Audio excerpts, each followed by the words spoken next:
The Ritual is a Netflix original movie, and I gotta tell you right off the bat, it gave me chills. It's creepy and eerie and done really, really well. Rafe Spall plays one of a group of guys that he and his friends go on this mountain hike, kind of a guy's weekend type of thing, and they do it actually in honor of their friend who was killed. They're traveling through the mountains of Sweden. Through a course of actions, they need to take a shortcut to go through the forest versus the day-and-a-half journey all the way around the forest. And once they do that, strange things really start happening. This movie is creepy. There's very little soundtrack in it. The acting is superb and phenomenal. The camera work is awesome because it just puts you right there.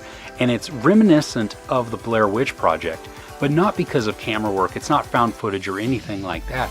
It's just the creepy and the eerie, and you're not quite sure what's going on and if things are real or not. The sound design is wonderful because you have these sound effects that just hear this tick, tick, tick, tick, tick, tick, and maybe a rustling or maybe a growling that happened in the background, but you didn't see anything. So did it actually happen? Was that just noises? Was that just wind?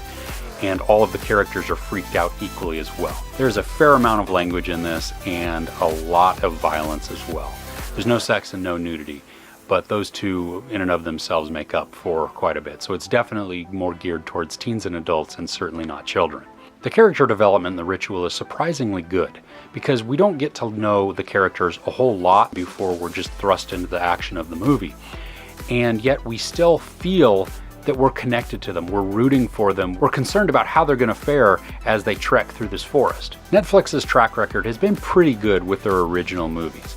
The Babysitter was good, it was weird, but it was entertaining. True Memoirs of an International Assassin with Kevin James, that was fun and that was entertaining as well. And then you have the gem of Pooh that is Bright with Joel Edgerton and Will Smith. I would avoid that one completely. If you're into thrillers, if you're into suspense, if you're into kind of a little mild horror, then I think you might really enjoy The Ritual. It's definitely something that will put you on edge, that will give you chills, that will give you tingles, and have you kind of looking over your shoulder a little bit because you just don't know what's going to come next. If you freak out easily, probably watch it with the lights on. I give The Ritual 4.5 out of 5 couches. I'm Chris, this is Movies and Munchies. Thanks for couching with me.